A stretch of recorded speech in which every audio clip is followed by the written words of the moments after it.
मी त्याला गौप्यस्फोट म्हणत नाही. नरकातला स्वर्ग हे जे पुस्तक उद्या प्रसिद्ध होत आहे, ते पुस्तक हे ज्या पद्धतीने मला तुरुंगात पाठवलं, 100 दिवसापेक्षा जास्त काळ मी तुरुंगात राहिले. ते तुरुंगातले अनुभव आहेत आणि त्या निमित्तानं भूतकाळातल्या ज्या घटना घडल्या त्या या तुरुंग माझ्या प्रवासाशी संबंधित आहे. ज्याने आम्हाला राजकीय सुडापोटी तुरुंगात पाठवलं त्यांना मग माननीय शरद पवार साहेब असतील, माननीय हिंदुहृदय सम्राट बाळासाहेब ठाकरे असतील,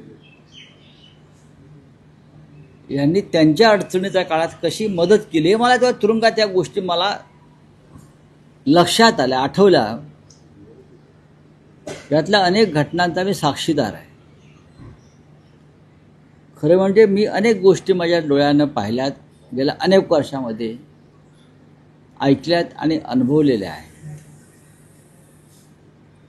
अनेकांनी मला सांगितलं की तुम्ही तेव्हाच या सगळ्या तुमच्या प्रवासावर पुस्तक लिहा. पण मी असं म्हणतो, ज्या गोष्टी वरिष्ठ नेत्यांच्या बरोबर राहून आपण केलेल्या आहेत, त्याला आपण सिक्रेट मिशन म्हणतो, त्या पुस्तक रूपानं लिहिणं, लोकांसमोर आणणं हे नैतिकतेला धरून नाही. काही गोष्टी या गोपनीय असायलाच पाहिजे. मी फक्त एक संदर्भ दिला. या सगळ्या घडामोडीतल्या गेल्या 30-35 वर्षात काय घडलं होतं, घडतं आहे आणि घडतं, याच्यापेक्षा अनेक घटना माझ्याकडे आहेत. मी एकच संदर्भ दिला की शरद पवार साहेब असतील किंवा माननीय बाळासाहेब असतील, या महाराष्ट्रातल्या 2 प्रमुख नेत्यांनी त्यांचा जो स्वभाव आहे मदत करण्याचा, राजकारण न पाहता, त्यानुसार केलेल्या मदतीला न जागता या दोन्ही प्रमुख नेत्यांचे पक्ष कसे फोडले, माणसं कशी फोडली आणि पक्ष संपवण्यासाठी कसा अट्टहास केला, हा एक वेगळ्या प्रकारचा स्वभाव आम्हाला राजकारणात दिसला. म्हणजे उपकाराची फेड अपकाराने कशी केली. आता हे भाजपवाल्यांचं मी मगाशी ऐकत होतो, त्यांना काय माहिती आहे, ते कुठे होते तेव्हा. हा बोलतोय, तो बोलतोय, पोकळ दावे, ढोकळ दावे. तुम्हाला काय माहिती आहे? जाऊन पवार साहेबांना भेटा आज आणि त्यांच्याशी बोला,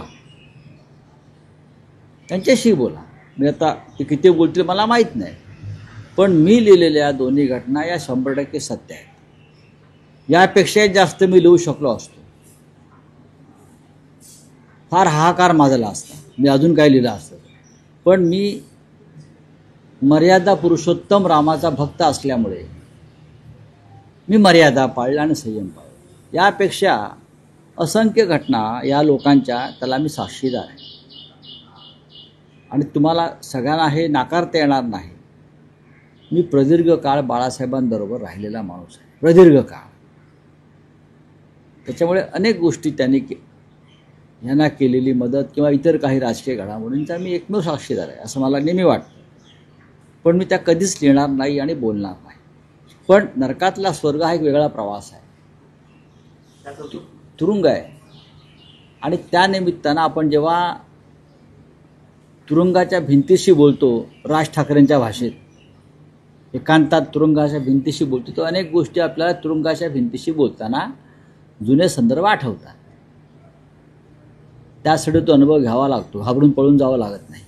राज ठाकरेंचा तुम्ही आपला एक संदर्भ म्हटलेला आहे की राज ठाकरेंनी एकदा तरी माझ्या घरी फोन करायला पाहिजे होता, मी तुरुंगात गेल्यानंतर. ते मनात सल आहे. ते माझे मित्र होते, आमचे त्यांचे खूप चांगले संबंध होते. राजकारण जरी वेगळं झालं असलं तरी अशा वेळेला संकट काळामध्ये घरच्यांना, कुटुंबाला दिलासा देणारा एखादा फोन जरी गेला तरी एक आधार असतो की कोणीतरी आपल्याबरोबर आहे. कारण ज्या पद्धतीनं आमच्यावरती संकटाचा पहाड कोसळला होता व्यक्तिशः आणि कुटुंबावर, तेव्हा एक काडीचाही आधार असतो, कोणीतरी एक फुंकर मारतो, ती महत्त्वाची असते. नाही, राऊत साहेब, तुम्ही म्हणालात की कायद्याच्या चौकटी बाहेर जाऊन मदत केली. यात शरद पवारांचा उल्लेख असा आहे की त्यांना नरेंद्र मोदी यांनी विनंती केली की अमित शहांना वाचवा, सीबीआय चौकशीत जामीन मिळत नव्हता. आता मी याच्यावरती बघा, शरद पवारांनी मला लिहायचं आहे ते मी CBI मध्ये लिहिलं. महाराष्ट्र कॅडरचे अधिकारी होते, स्वभावानुसार मदत केली. स्वभाव आणि म्हणजे दुसरं आहे, पवार साहेबांच्या बाळासाहेबांनी एका महत्वाच्या व्यक्तीला फोन केला. तुम्ही असं म्हटलंय नैतिकतेला धरून होणार नाही, पण त्यांनी त्या पदावरील व्यक्तीला आठवण करून दिली की तुम्ही कुठल्याही पदावर बसलेला असाल पण तुम्ही हिंदू आहात हे लक्षात घ्या. तर हा जो संदर्भ आहे याच्यामध्ये जवळजवळ 35 मिनिटाचा गॅप आहे जो मी त्यात टाकला नाही संभाषणाचा, जे म्हटलं नैतिकतेला धरून नाही. तुम्हीही अमुक अमुक आहात आणि त्याच्या आधी 35 मिनिटाचं फोनवरची चर्चा आहे, ती जर मी टाकली चर्चा. पण मी म्हटलं ना की आम्ही मर्यादा पुरुषोत्तम रामाचे कार्यकर्ते आहोत. नाही, पण राऊत साहेब, न्यायदानाची जबाबदारी असलेली ती व्यक्ती होती. काही असेल, बाळासाहेब फोनवर बोलले. ते बाळासाहेब ठाकरे होते साहेब, ते हिंदुहृदय सम्राट होते. आणि न्यायमूर्ती असतील, राष्ट्रपती असतील, पंतप्रधान असतील, या सगळ्यांशी माननीय बाळासाहेबांशी आदराचे संबंध होते. आणि बाळासाहेबांनी आमच्याशी केव्हा तरी बोलावं अशी त्यांची इच्छा असायची. बाळासाहेब आमच्याशी बोलणं हा एक प्रसाद आहे असं ते म्हणायचे. मी तुम्हाला जेवढं मला शक्य आहे माझ्या मर्यादेत तेवढं मी तुम्हाला माहिती दिली आहे पुस्तकाच्या रूपानं.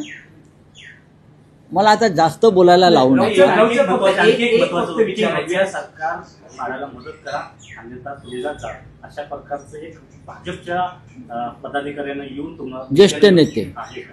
त्यांचं नाव नाही, मी तेच म्हणतो ना की ते मला अशा पद्धतीनं सांगायला आले की ते माझे चाहते होते की तुम्ही हे जे सरकार बनवलं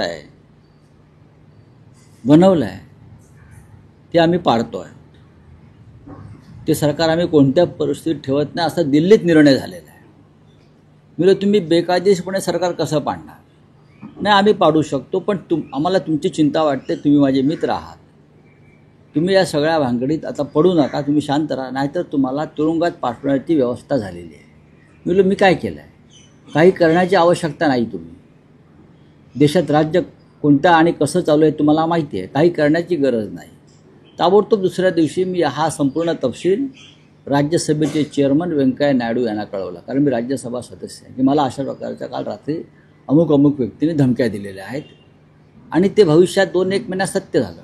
नाही राऊत साहेब, तुम्ही त्या पुस्तकात अमित शहांच्या बाळासाहेबांनी केलेल्या मदतीचा जो उल्लेख केलाय, आतापर्यंत आम्ही असं बघितलं होतं की शिवसेना भाजपमध्ये झालेले वाद आणि मनधरणी किंवा नाराजी दूर करण्यासाठी आलेले अमित शहा, मातोश्रीवर आलेले अमित शहा, पण साधारण 20 वर्षांपूर्वी सुद्धा अमित शहा मातोश्रीवर आलेले, तो एक तुम्ही सगळा प्रसंग सांगितले. हे भारतीय जनता पक्षाच्या नेत्यांना महाराष्ट्रातला माहीतच नाही ना. भारतीय जनता पक्षाचे जे आता राज्याचे नेते जे आता जे बोलत आहेत त्यांना काहीच माहीत नाही आहे. आणि त्या संपूर्ण विषयाला आता 25 वर्ष जवळजवळ होत आलेली आहेत, जास्त होत आलेली आहेत. आणि पुस्तकात मी एक लहानसा संदर्भ दिला आहे, त्याच्यावरती पुस्तक खूप मोठं आहे. तुम्ही संपूर्ण पुस्तक वाचा, तुरुंगातले अनुभव वाचा. हां, तुम्ही फक्त अमित शहा, माननीय बाळासाहेब ठाकरे, माननीय शरद पवार ह्याच्यामध्ये गुंतून पडू नका. तो नॅशनल कंटेंट आहे, त्यामुळे तुम्हाला विचारलं जाते, कारण कायद्याच्या चौकटी बाहेर जाऊन केलेली मदत आहे. त्यामुळे कायद्याच्या चौकटी, कारण 2 व्यक्ती आज हयात नाहीत, ज्यात बाळासाहेब आणि मनोहर जोशींच्या दूरध्वनीवरून केलेला तो फोन. पण मी हयात आहे ना. तुम्ही आज पवार आहे, त्यामुळे हे प्रश्न तुम्हालाच विचारले जाणार. मी हयात आहे ना, मला माहिती आहे मी हयात आहे. माननीय पवारसाहेब हयात आहेत. आता ते नक्की ह्याच्यावरती काय सांगतील मी सांगू शकत नाही. पण मध्यंतरी मी जेव्हा त्यांच्याशी बोललो, पुस्तक जेव्हा मी त्यांना द्यायला गेलो, तेव्हा मी त्यांना सांगितलं की मी हे असं प्रकरण लिहिलेलं आहे, जे घडलेलं आहे. तेव्हा ते एवढंच म्हणाले, आता ह्याच्यावरती अमित शहा काय खुलासा करतात ते पाहायला हवं, बरं का. अमित शहांचं एक्सप्लेनेशन काय आहे या सगळ्यावरती ते पाहावं लागेल. नरेंद्र मोदी यांनी माननीय शरद पवार साहेबांशी वारंवार चर्चा केली आणि विनंती केली, हे मला माहिती आहे, वारंवार. मेरा खास आदमी है, आप मदत करो, मेरा खास. तेव्हा अमित शहा हे फार कोणाला माहीत नव्हतं. माझ्या माहितीप्रमाणे शरद पवार साहेबांनी मोदींना विचारलं, ये कौन आदमी है, आप बार बार मुझे फ़ोन कर रहे हो, कौन है आदमी जिसके लिए आप मुझे बार बार रिक्वेस्ट कर रहे हो. बोला, मेरे लिए बहुत महत्त्वपूर्ण आदमी, काम का आदमी. एवढंच मी तुम्हाला आता सांगू शकतो. माननीय पवार मातोश्रीवर अमित शहा जेव्हा आले, बाळासाहेबांना भेटण्याचा प्रयत्न करत होते, पहिल्या दिवशी अयशस्वी ठरले, दुसऱ्या दिवशी ड्रम गेट पर्यंत पोहोचल्याचं तुम्ही लिहिलंय. तर या भेटीमध्ये तुमची काही भूमिका होती का? बाळासाहेबांनी तुमच्याशी काही संवाद साधला होता का? नक्कीच. तो काय प्रसंग? ते सांगू ना, उद्याचा कार्यक्रम होऊ द्या ना. आणि आता भाजप बघा, मी असं म्हणतो की काही संयम आणि काही मर्यादा आणि काही गोष्टी राखून ठेवल्या पाहिजे. मी फक्त इतकंच सांगितलं की ठाकरे कुटुंबानं, मातोश्रीनं, शिवसेनेनं त्यांच्यावरती इतके उपकार करून सुद्धा त्यांनी आमचाही पक्ष फोडला. या पक्ष फोडण्याविषयी आम्हाला काही दुःख नाही आहे. आमदार आणि खासदार फुटले, गद्दार झाले, पण तुम्ही बाळासाहेब ठाकरेंचा पक्ष एका लोफर माणसाच्या हातात दिला. बाळासाहेब, हिंदुहृदय सम्राट बाळासाहेब ठाकरेंची शिवसेना ही तुम्ही कोणाच्या हातात दिली? तर एका लोफर माणसाच्या हातात दिली. त्यांचं राजकारण शिंद्यांचं त्यांच्यापाशी, पण ते शिवसेनेचे मालक तुम्ही कसे बनवू शकता? तुम्ही कोण आहात? ज्या बाळासाहेब ठाकरेंनी किंवा ज्या शरद पवारांनी तुम्हाला चौकटीच्या बाहेर जाऊन मदत केली, त्यांचे पक्ष तुम्ही लोफर लोकांच्या हातात दिले, हे त्यांना शोभलं नाही. म्हणून चिडून मी एक लहानसा संदर्भ दिला. आतापर्यंत मी कधीही या विषयावर आम्ही बोललो नाही, लिहिलं नाही. माननीय उद्धव ठाकरेही बोलले नाहीत, मीही बोललो नाही. कारण काही गोष्टी ज्या गोपनीय असतात, आमच्या वरिष्ठांकडून ज्यांना मी पितृतुल्य किंवा माझे सर्वस्व मानतो, त्यांच्याबरोबर मी अनेक गोष्टी ऐकल्या, पाहिल्या, प्रत्यक्ष सहभागी झालो अशा मिशनमध्ये. आम्ही कधीच बोललो नाही, मी कधी बोललो नाही. या कानाचं त्या कानाला कधी गेलं नाही. पण त्या ओघात तो प्रसंग आला की हे भाजप नेत्यांचे तुम्हाला काही फोन आले का, जे या सगळ्या प्रक्रियेत होते? कोणी नव्हतं. म्हणजे जुने भाजप त्या प्रक्रियेत कोणी नव्हतं. आजची पिढी म्हणून मला जे होते त्यांची नावं मला आता घ्यायची नाही. आणि आता भाजपचे नेते असं म्हणतात की सनसनाटी पसरवण्यासाठी कशाला सनसनाटी? पुस्तक आहे ते कोण बोलते? ते तेव्हा होते का? काय होते तेव्हा? कोण होते ते? संजय राऊतांना सनसनाटी पसरवण्यासाठी पुस्तक लिहावं लागत नाही. हे पुस्तक पूर्णपणे सत्य आहे, ही कादंबरी नाही, बरं का. या मनगडत कहाण्या जे पंतप्रधान मोदी वगैरे सांगतात ना, तसे या कथोकल्पित मनोहर कहाण्या नाहीत. या सत्यकथा आहेत, लक्षात घ्या. ही सत्यकथा आहे. तुमच्या पुस्तकावर बंदी आणि राज्य सरकारची भीती वाटत नाही? मला अजिबात वाटत. कशाला बंदी आणि? नाही, कारण कारण तुम्ही देशाच्या पंतप्रधान आणि गृहमंत्र्यांबद्दल म्हटलेलं आहे. काय म्हटलं? काही म्हटलेलं नाही. तुम्ही त्याच्यामध्ये गोधरा हत्याकांडाचा देखील उल्लेख केलेला आहे आणि त्यावेळेस देखील मदत म्हणून मागितली होती असा देखील उल्लेख. बाळासाहेब ठाकरेंनीच मोदींना वाचवलं ना मुख्यमंत्री पदावरून. हे काय लपून राहिलंय का? तो एक प्रसंग मी दिलाय ना, महापौर बंगल्यावर. मोदींना आम्हाला बदलायचं आहे हे सांगण्यासाठी जेव्हा अडवाणे आले, तेव्हा बाळासाहेब म्हणाले, मोदींना बदलण्याची ही वेळ नाही आहे. एक हिंदुत्वाचं वारं वाहत आहे आणि त्यांच्या भोवती घोंगावत आहे. आता मोदींना बदलणं म्हणजे हिंदुत्वाशी द्रोह ठरेल.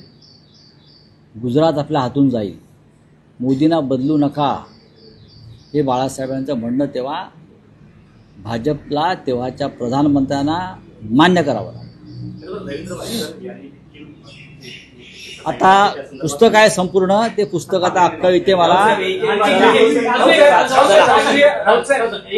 बस, हो गया. उद्या बोलू. राज ठाकरे यांनी म्हटलेलं आहे की जो युतीचा निर्णय आहे तो अद्याप तुम्ही त्यावर बोलू नका. मी बोललेलो आहे, परंतु जो निर्णय आहे तो मी घेईन, त्याला अजून वेळ आहे. म्हणजे युती किंवा हे आहे ते लांबणीवर पडलेलं आहे. काय वाटतं? नाही, काही लांबणीवर वगैरे पडलेलं नाही. तुम्ही बोलू नका, सगळं सुरळीत होऊन जाऊ द्या बाळणपण, मग आम्ही बघू. राऊसाहेब फडणवीस असं म्हणाले राऊसाहेब केला की कुटुंबामध्ये ती फुंकर महत्वाची असते. ती फुंकर जी आहे ती आता मारली जाईल का कुटुंब एक होईल? पाहू ना आपण आता. आम्ही सकारात्मक आहोत. राऊसाहेब फडणवीस असं म्हणालेले आहेत की आम्ही वेळेतच महापालिका निवडणुका घेतो आहोत आणि जिथे शक्य आहे तिथे एकत्र लढू, अपवादात्मक परिस्थितीत आम्ही वेगळे लढू, पण एकमेकांवर टीका करणार नाही आणि निकालानंतर आम्ही एकत्र येऊ. नाही, चांगली गोष्ट आहे, त्यांचं राजकारण आहे ते. मी त्याच्यावरती आता बोलणार नाही. निवडणुका जाहीर होऊ द्या, निवडणुका जाहीर झाल्यावरती त्याच्यावरती चर्चा करता येईल. मनसेशी युती करण्यासंदर्भात अजूनही शिवसेना, उद्धव बाळासाहेब ठाकरे पक्ष हा सकारात्मक आहे, कारण अजूनही 7 प्रतिसादानंतर पुढे काही झालेलं नाही. तुम्हाला काहीच माहीत नाही आहे काय घडता येते, असं मी नेहमी म्हणतो. तुम्ही फक्त नेत्यांच्या स्टेटमेंटवरती अवलंबून राहून आपल्या भूमिका ठरवता. प्रत्यक्षात राजकारणात पडद्यामागे एक वेगळी पटकथा लिहिली जात असते आणि ती पटकथा नंतर समोर येते. ती पटकथा लवकर समोर येईल, screen play. Raosaheb, Donald Trump यांनी आता घुमजाव केलेला आहे. त्यांनी गेली 5 दिवस जी विधानं केली, ज्यात त्यांनी भारत पाकमध्ये मध्यस्थी केल्याचा दावा केला होता, आता ते असं म्हणतात त्याने फक्त एक शब्द बदलला, बरं का. त्याने फक्त एक शब्द बदलला, मध्यस्थता याऐवजी मी मदत केली किंवा सहकार्य केलं. अर्थ एकच आहे. तुम्हाला सहकार्य करण्याची काहीच गरज नव्हती. त्याला दलाली म्हणतात व्यापारी भाषेत. तुम्ही काल ॲपलचा कारखाना इथे काढण्याला विरोध केलात भारतामध्ये. हे तुमचं भारतावरचं आणि मोदीवरचं प्रेम आहे. आमच्या हिंदी में कुछ आहे तो पूछ लीजिए. रावसाहेब, आणि एकच प्रश्न आहे की लष्करी अधिकारी सोफिया कुरेशी यांच्याबाबत जे वादग्रस्त विधान केलेलं भाजप मंत्र्यांनी, विजय शाह यांनी, सर्वोच्च न्यायालयानेही त्यांना फटकारलंय, पण आता कुरेशी कुटुंबीय मागणी करते की या मंत्र्याची हकालपट्टी करा. आम्ही कुरेशी कुटुंबियाच्या मागे ठामपणे उभे राहू. सगळे हक्कात देश. त्या मंत्र्याला फक्त मंत्रिपदावरून न काढता त्याच्यावर देशद्रोहाचा गुन्हा दाखल व्हायला पाहिजे. त्याने भारतीय सैन्याबाबत केलेलं विधान आहे आणि त्याला पक्षातून हाकलायला पाहिजे, भाजपच्या. जर भाजप खरा देशभक्त असेल तर. बोलिए. हाँ बोलिए. टर्की में बैन किया जा रहा है, चाइना के जो वेपन्स है उनकी डिमांड बढ़ चुकी है और अभी तक मुझे मालूम, मुझे उस पर देखिए, प्रेसिडेंट ट्रंप ने, मोदी हमेशा चुप रहेंगे. मोदी हमेशा चाइना के बारे में चुप रहेंगे और प्रेसिडेंट ट्रंप के बारे में चुप रहेंगे और फ्रांस के बारे में चुप रहेंगे. मोदी हमेशा चुप रहेंगे. चुप रहना उनकी फितरत है. प्रेसिडेंट ट्रंप ने ये बार बार कहा है कि मेरी मध्यस्थता से शस्त्र संधि सीज फायर हुआ है. कल उसने एक शब्द का हेरा फेरी की है. मध्यस्थता शब्द निकालकर मैंने मदद करने की कोशिश की. उसका मतलब क्या है? आपकी मदद किसने मांगी ये बताइए. फिर आपके यहाँ, आपके दरवाजे में मदद मांगने के लिए कौन आया था? मोदी जी आए थे क्या जयशंकर आए थे? कौन आए थे? या डिफेंस मिनिस्टर आए थे हमारे? या आप बताइए. प्रेसिडेंट ट्रंप ने कल एप्पल को आदेश दिया है कि एप्पल की फैक्ट्री हिंदुस्तान में मत लगाइए. क्यों भाई, क्यों? उसका खुलासा होना चाहिए हमारे देश की तरफ से कि प्रेसिडेंट ट्रंप ने यह निर्णय क्यों लिया. तो मोदी पे दबाव क्यों बढ़ाया जा रहा है सर एक तरीके से?